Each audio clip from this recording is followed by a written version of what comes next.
I think Ben touched on it. There are things we have to do in order to stop these developments being stuck in the system, and we're determined to deliver that. One of those, and we'll hear more detail on it this week, but you are going to grab some power from local councils so that planning applications can be, in some cases, waved through, in some places just speeded up. But why do you think that you and Keir Starmer, sitting in Westminster, know better than local councillors on the ground? In a moment that's now seared into political memory, Laura Kuenssberg cornered Angela Rayner with a single, devastating question. What part of returning politics to the service of the people involves accepting free outfits? The silence that followed spoke volumes. As Rayner fumbled for words, it became clear that this wasn't just about clothes. It was about integrity, transparency, and the growing chasm between Labour's promises and their actions. Stay tuned as we break down how a simple question unraveled a web of contradictions and left a senior politician scrambling for answers. As Rayner's initial bravado crumbled under Kuenssberg's relentless questioning, the true extent of the free accommodation scandal began to unravel.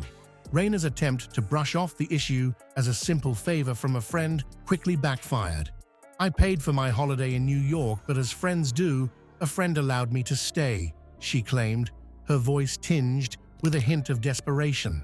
But Kuenssberg wasn't buying it. The veteran journalist pressed on, her words cutting through Rayner's flimsy defense like a hot knife through butter. "The rules state that this needs to be registered if part or all of the visit was paid for by someone else, and you didn't register that," Kuenssberg pointed out, her tone a mix of incredulity and frustration. It was a stark reminder of the disconnect between Labour's lofty promises of transparency and their actions behind closed doors.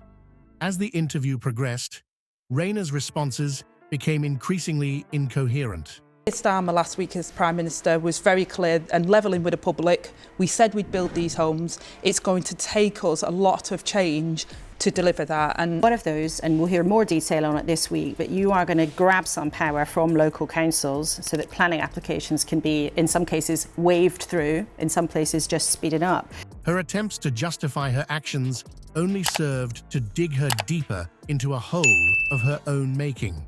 "I think I was overly transparent because I think it was important," she stammered, seemingly oblivious to the irony of her statement. The momentum of the interview had shifted dramatically, and Rayner found herself on the back foot, struggling to regain her composure. The shocking revelation of Rayner's undisclosed free accommodation from a wealthy Labour donor sent shockwaves through the political landscape. It wasn't just about a free place to stay, it was about the erosion of trust in public officials. The public reaction on social media was swift and brutal, with many expressing outrage over politicians accepting undisclosed benefits. As the dust settled, Rayner found herself on the defensive, her credibility in tatters. The incident raised serious questions about Labour's commitment to ethical conduct and transparency. It was a stark reminder that in the world of politics, actions speak louder than words. And for Rayner and the Labour Party, those actions were now under intense scrutiny. I think Ben touched on it. There are things we have to do in order to stop these developments being stuck in the system, and we're determined to deliver that. Well, first of all, we consulted back when we were elected in July. I started a consultation on the National Planning Policy Framework. So experts, local councils, public were able to feed into that consultation. With Rayner already on the ropes, Kuenssberg pivoted to a topic that could make or break Labour's election chances.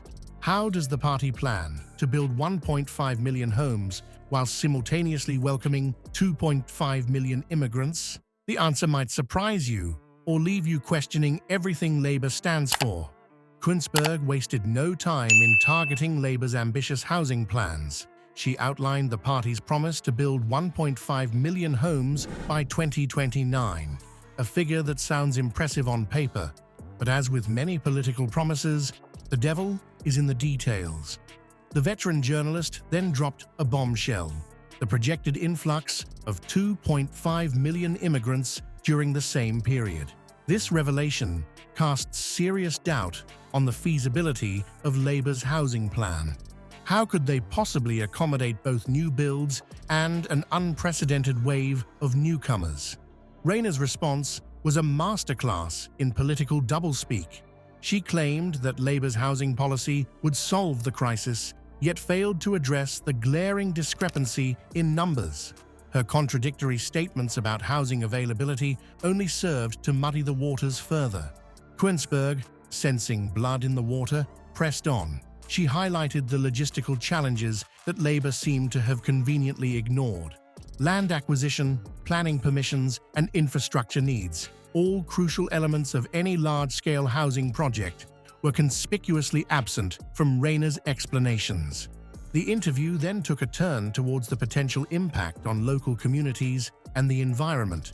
Kuenssberg painted a vivid picture of green belts being swallowed up by concrete jungles and small towns transformed beyond recognition.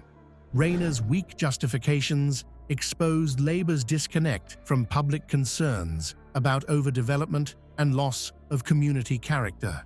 But why do you think that you and Keir Starmer, sitting in Westminster, know better than local councillors on the ground? So we'll have clarity on the national planning policy framework. Then we're having mandatory local plans. So local areas will have to come forward with what they think their housing needs are and how they're going to deliver it. As the segment drew to a close, it was clear that Labour's housing promises were built on shaky ground. Rayner's inability to provide concrete answers on funding and infrastructure left viewers questioning the party's grasp on reality.